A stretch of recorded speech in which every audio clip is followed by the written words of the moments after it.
শেষ কথা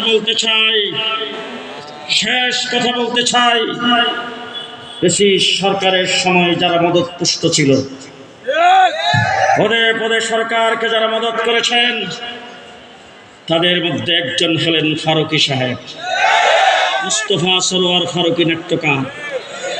হযরত আল্লামা আহমদ শফিকি বলছেন, তেতুল হুজুর শাপলা চত্বরের আন্দোলনকে নিয়ে কটূক্তি করেছেন, সরকারের পদে পদে সহযোগিতা করেছেন, সরকারের দ্বারা তিনি উপকৃত হয়েছেন।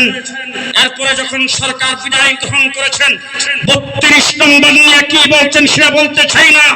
এমন পেশি সরকারের সুবিধাভোগী একজন মানুষকে